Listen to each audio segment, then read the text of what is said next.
Que faire quand une opération militaire spéciale de 3 jours dure plus de 4 ans et tourne à la débâcle? Vous faites semblant jusqu'à ce que ça marche. C'est souvent l'approche de la Russie pendant la guerre en Ukraine, et ça finit toujours par être dévoilé. Et devinez, c'est encore arrivé. Des soldats d'élite russes ont tenté de simuler une fausse victoire dans la région de Zaporijia. L'Ukraine a montré à ses élites ce qu'est une vraie défaite. Le coup monté s'est transformé en enterrement. La Russie pensait tout maîtriser. Fin mai, elle a déployé des unités de reconnaissance de ses forces aéroportées. Leur cible, Stepnahirsk, une localité qui a été disputée pendant une grande partie de la guerre. La Russie n'a pas envoyé n'importe quelles unités.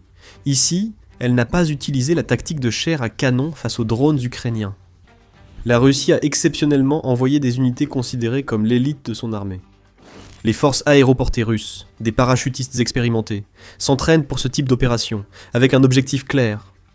Prendre d'assaut Stepnogorsk et offrir à Poutine une grande victoire de propagande au moment où il en avait le plus besoin. Nous savons que le but était la propagande car les unités russes arboraient toutes leurs drapeaux. La Russie a déjà agi ainsi. Elle envoie des soldats infiltrés, hisser le drapeau, prendre des photos, puis ceux-ci s'enfuient et vont se cacher après avoir fabriqué le faux récit d'une grande victoire pour le Kremlin. À Stepnogorsk, l'Ukraine n'a rien laissé passer. Alors que les unités russes avançaient furtivement, l'Ukraine restait vigilante. À l'insu des marionnettes de Poutine, ses troupes ne fonçaient pas vers une victoire de propagande. Elles se dirigeaient tout droit dans un piège.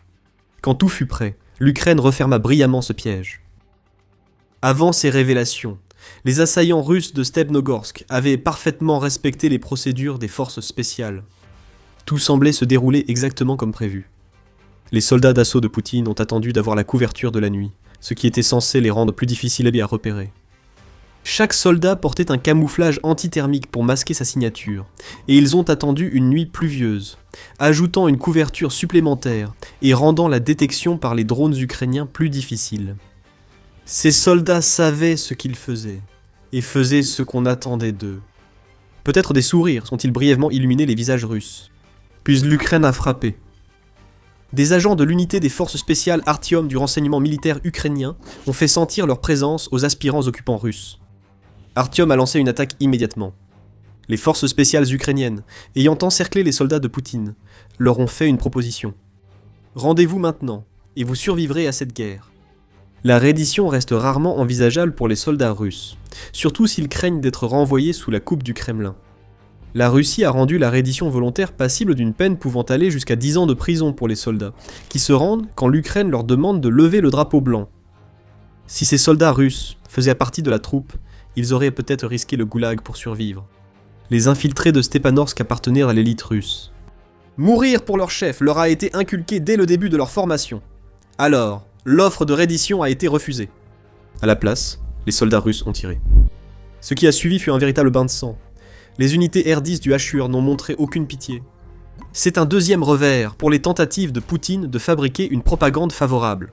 L'Ukraine a dissipé tout doute sur ce qui s'est passé à Stepnogorsk fin mai. Nous ne disposons pas seulement du rapport du HUR pour confirmer ce qui s'est passé cette nuit fatidique, mais aussi de nombreuses images.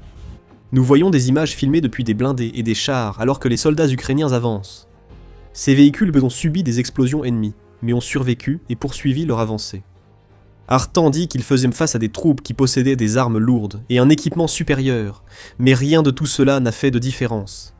Les troupes ukrainiennes sont entrées à Stepnogorsk et y ont mené une opération de nettoyage marquante.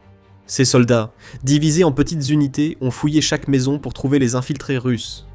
Les éclaireurs couraient devant pour repérer des signes de mouvement. Les unités d'assaut suivaient, démantelant les unités russes morceau par morceau. À la fin, l'Ukraine était victorieuse, et la grande mission de propagande de Poutine s'était effondrée lamentablement. L'élite russe est venue chercher la gloire, mais elle a fini par rejoindre 1,4 million de ses camarades dans l'au-delà. Quant à Artan, son commandant dit que les forces russes sont allées tout droit dans ce qu'il appelle une zone de feu et étaient totalement non préparées à ce qui les attendait. La soi-disant élite de l'armée russe s'est révélée non préparée à affronter la défense méthodique du HUR. Grâce au dévouement et au professionnalisme des soldats, ainsi qu'à la coopération coordonnée avec les unités adjacentes du département des opérations actives du HUR et les forces de défense ukrainiennes, nos positions dans la zone de responsabilité restent inviolées, a proclamé le commandant Artyom, Viktor Tokarczuk. Poutine voulait envoyer un faux message à l'Ukraine, à son propre peuple et au reste du monde. L'Ukraine a répondu de façon brutale pour montrer à Poutine que même ses soldats d'élite peuvent être pris au dépourvu et éliminés. Ce que nous avons vu de l'Ukraine ici, c'est l'ingéniosité de ses tacticiens militaires face à ce que la Russie a de mieux à offrir. L'Ukraine est sortie victorieuse. Les implications ici sont énormes. Pour tendre ce piège aux parachutistes russes, l'Ukraine devait savoir que les élites russes allaient arriver. Malgré toutes les précautions, et même si les soldats russes ont suivi à la lettre la méthode des forces spéciales, l'Ukraine les avait repérés tout au long du trajet et a pu rendre justice. Attirer un ennemi dans une embuscade n'est pas une tactique militaire nouvelle. Les embuscades existent depuis des siècles, mais rarement un tel exploit a-t-il été réalisé avec autant de panache, aussi bien documenté, et mené contre des soldats censés être si compétents qu'ils sont supposés anticiper ce genre de situation. L'Ukraine a réussi un coup de maître. Poutine doit être furieux, et il y a de nombreuses raisons pour lesquelles la Russie a envoyé ses meilleures troupes pour s'emparer de Stepanorsk. Oui, il s'agissait de propagande, et nous allons en parler. Mais pour la Russie, c'était aussi bien plus que cela. Vous voyez, Stepanorsk n'est pas une simple localité. Elle est disputée depuis des années, et à certains moments, la Russie pouvait légitimement prétendre contrôler Stepanorsk. Mais cela a changé à la mi-mai, menant à la marche de propagande douloureuse imposée par Poutine à ses soldats. Retournons au 18 mai. À cette date, Sensor.net a rapporté que les forces de sécurité et de défense de l'Ukraine avaient repris le contrôle total de Stepnogorsk. L'unité Artyom a de nouveau joué un rôle clé. Avec le soutien des unités voisines, Artyom a entièrement repoussé les occupants russes, plaçant Stepnogorsk sous contrôle total de l'armée ukrainienne pour la première fois depuis des mois. La situation dans la localité avait été stabilisée et, pour remuer le couteau dans la plaie, des images de l'opération de libération ont été diffusées, montrant comment les infiltrés russes avaient été anéantis par Artyom et les autres unités ukrainiennes. Cette défaite a piqué Poutine au vif. Stepnogorsk est une des localités les plus stratégiques de la région de Zaporijia. Située à 30 km au sud de Zaporijia, elle peut servir de tremplin pour des assauts dans une région que Poutine veut désespérément revendiquer. Contrôler Stepe-Kherson offrirait à la Russie un certain contrôle sur l'axe nord-sud de l'autoroute E105, utile pour la logistique, ainsi qu'un accès plus rapide à Zaporijia. La Russie tente d'utiliser cette localité dans le cadre d'une avancée continue vers Zaporijia, qui comprend des mouvements le long de la rive est du fleuve Dnipro, en direction de la ville de Primorske. L'objectif était de mettre Zaporijia à portée de l'artillerie. L'Ukraine a anéanti cet objectif le 18 mai. Privé de ce qui aurait été une véritable victoire stratégique pour la Russie, le 18 mai, Poutine et ses commandants ont élaboré un plan alternatif. Si vous ne pouvez pas gagner, faites semblant. C'est ce que nous avons vu à la fin du mois de mai. Les troupes d'élite que la Russie a envoyées à Stepmaïrsk étaient censées créer un faux récit selon lequel la Russie avait encore une certaine maîtrise de la localité. Ils ont échoué. Et pour Poutine, cet échec a des conséquences terribles. Le dirigeant russe cherche désespérément une propagande positive, mais l'Ukraine le démasque sans cesse. Avant d'aller plus loin, rappel, vous regardez The Military Show. Si vous ne vous êtes pas encore abonné à la chaîne, c'est le moment idéal de faire une pause et d'appuyer sur le bouton avant que nous reprenions. Pourquoi Poutine était-il à ce point en quête de propagande qu'il était prêt à envoyer ses meilleurs soldats à Stepnogorsk pour mourir ? Si le Kremlin recevait la photo d'un drapeau russe hissé dans la localité. Pour répondre à cela, nous devons explorer le rôle que joue la propagande en Russie et la triste situation dans laquelle se trouve maintenant Poutine. Pour Poutine, le message est tout. Quand il maîtrise le récit, la réalité devient secondaire. Son objectif a toujours été de cacher la réalité de ce qui se passe en Ukraine et même dans le reste du monde à son propre peuple. Il maintient le soutien dont il bénéficie principalement par le mensonge, rarement par l'action. C'est ainsi que Poutine conserve le pouvoir en Russie. Et si sa propagande parvient à tromper d'autres personnes influentes, en leur faisant croire au récit russe sur ce qui se passe en Ukraine, alors tant mieux pour lui. Cela offre à Poutine un levier lors des négociations de paix, ou pour pousser d'autres pays à faire pression sur l'Ukraine, afin qu'elle cède les territoires revendiqués par la Russie. La puissance de la propagande de Poutine se fait sentir jusque dans l'armée qu'il a envoyée en Ukraine. En avril, l'Atlantic Council a rendu compte d'une étude menée par une organisation non gouvernementale ukrainienne, Lingva Lingva Lexer, en collaboration avec le bureau du procureur général d'Ukraine. Ils ont analysé les données de plus de 1000 prisonniers de guerre russes et constaté que ceux adhérant à la propagande de Poutine étaient 6 fois plus susceptibles de juger légitime la guerre que Poutine a déclenchée en Ukraine. Ceux qui croyaient aux mensonges de Poutine étaient 2 fois plus enclins à retourner combattre. Et près de la moitié des personnes interrogées ont adhéré au concept du monde russe, qui est une idéologie impérialiste diffusée par Poutine et qui promeut la domination inévitable de la Russie, laquelle ne peut souvent être atteinte que par l'autosacrifice. Ces résultats nous en disent déjà long sur les événements à Stepnogorsk. Les soldats qui ont refusé de se rendre n'étaient pas seulement préoccupés par la punition russe et l'emprisonnement qui les attendait. La propagande de Poutine les avait sans doute endoctrinés, comme de nombreux prisonniers de guerre interrogés par l'Ukraine. Ils croient ce que leur dirigeant leur dit, et ils sont prêts à se sacrifier pour réaliser sa vision. De plus, si les soldats d'élite russes avaient réussi à Stepanorsk et que Poutine avait eu sa photo des drapeaux russes hissés, ils auraient eux-mêmes alimenté la propagande qui les avait conduits là. Poutine ne se serait pas soucié qu'il meure s'il lui avait apporté la photo. Le message aurait été créé, même s'il était totalement faux. Aussi important que soit le fait d'obtenir ce type de propagande pour afficher la puissance russe et contrôler l'armée, elle l'est encore plus pour Poutine personnellement actuellement. Pourquoi ? La réputation de Poutine comme homme fort de la Russie a été ébranlée ces derniers 6 mois, comme l'ont montré ses actions récentes. Selon l'Independent, Poutine a reconnu à la télévision d'État russe que la Russie fait face à des problèmes après des attaques de drones ukrainiens ayant incendié des raffineries de pétrole dans tout le pays. En ce qui concerne les frappes contre les infrastructures critiques en général, et les infrastructures énergétiques en particulier, bien sûr, ces attaques contre nos installations d'infrastructures créent des problèmes, c'est évident, a déclaré Poutine lors d'une interview le 28 juin.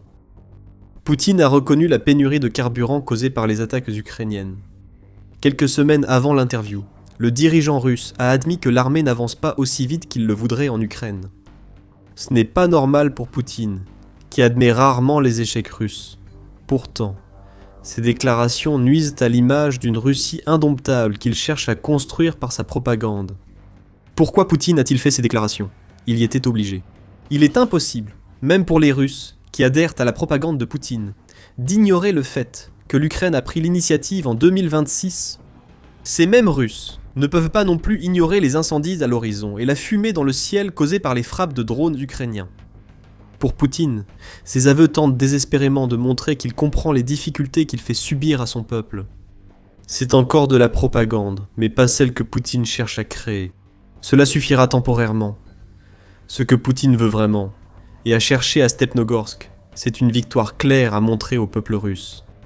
Il voulait que le drapeau russe flotte près de Zaporijia pour affirmer « Voyez, nous avançons, et les localités ukrainiennes tombent ». Si les élites russes avaient réussi à Stepnogorsk, Poutine aurait pu repartir de zéro et recommencer à revendiquer des victoires sur le champ de bataille, aussi factices soient-elles. Mais l'Ukraine a pris cette tentative de créer un faux récit et l'a fait ravaler de force à Poutine. Ce n'est pas seulement que l'unité Artyom a piégé les soldats d'élite russes à Stepnogorsk. Les images issues de cette opération portent un vrai coup à Poutine. Même s'il avait eu sa photo du drapeau, les images suivantes auraient réfuté toutes ces affirmations. Un dirigeant dont le pouvoir repose sur la propagande sombre actuellement. La Russie est en crise interne. L'emprise de Poutine sur la Crimée faiblit face à la brillante campagne ukrainienne d'isolement. Et il ne peut plus proclamer de fausses victoires, car les forces ukrainiennes neutralisent ses meilleurs soldats. C'est un cauchemar pour Poutine. Mais pour l'Ukraine, combattre ce type de supercherie fait partie du quotidien. L'Ukraine a été si rapide à diffuser des images et à fournir des détails sur ce qui s'est réellement passé à Stepnogorsk, parce qu'elle sait que la Russie a l'habitude de mentir sur ses victoires sur le champ de bataille. Elle a d'ailleurs des exemples récents, soulignant le désespoir de Poutine. Le 29 juin, Militarny a rapporté que la Russie avait sacrifié davantage de ses soldats, cette fois pour pouvoir photographier un drapeau russe hissé à Novoselivka, un autre village de la région de Zaporijia.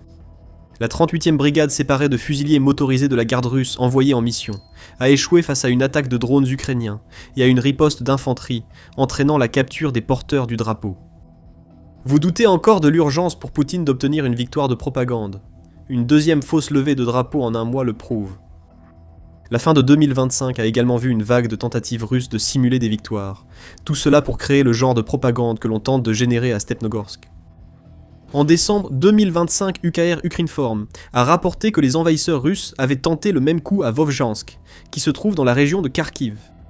Les soldats de la 57e brigade d'infanterie motorisée indépendante du 16e corps d'armée ukrainien ont cette fois mis fin à la levée du drapeau. La Russie ne semble pas avoir envoyé de soldats d'élite, mais l'idée restait, infiltrer des hommes, hisser le drapeau russe, puis fuir. Ça n'a pas marché à Vovchansk, et la supercherie de la Russie n'a pas non plus fonctionné à Kupiansk.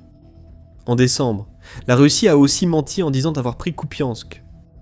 Le président ukrainien Volodymyr Zelensky s'est rendu en ville et a pris des photos pour prouver que la Russie mentait.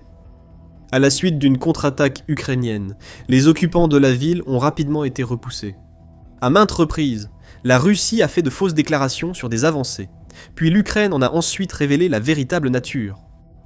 À Stepanorsk, l'Ukraine a éliminé les infiltrés avant qu'ils ne fassent leurs fausses déclarations. Ça, c'est de l'efficacité. Et il s'avère que ce qu'a fait l'Ukraine à Stepanorsk est tombé à point nommé. Poutine a besoin de sa victoire de propagande pour convaincre les Russes que l'invasion de l'Ukraine n'est pas un désastre. Poutine a aussi besoin d'un moyen de pression.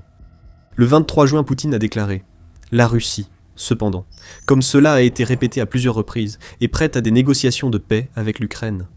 Elle est prête à avancer sur la base des accords conclus à Istanbul. Accords alors paraphés par la délégation ukrainienne. » En oubliant le ton combatif, on voit un dirigeant russe évoquer spontanément la paix. C'est comme ça qu'on sait que Poutine est en difficulté. Il joue à nouveau la carte des négociations. Le drapeau hissé à Stepanorsk était censé donner à Poutine un moyen de pression à utiliser lors de ses pourparlers de paix, en supposant qu'ils aient lieu un jour.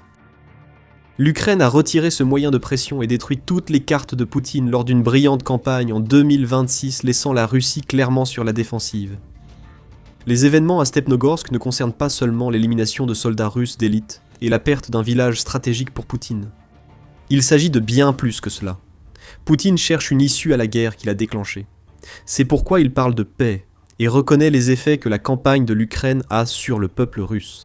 Il gagne du temps pour obtenir de la fausse propagande, à utiliser afin d'augmenter ses chances de sortir de cette terrible période, en gardant le pouvoir et en obtenant ce qu'il veut lors des négociations. L'Ukraine a tout arraché et a clairement montré que la Russie est loin de contrôler Stepnogorsk. Poutine manque de temps. Alors que ces tentatives de propagande échouent, la panique s'empare de la seule région ukrainienne occupée qui importe à Poutine. Si vous avez besoin de preuves que c'est l'Ukraine qui détient tous les atouts, en 2026, regardez simplement la Crimée.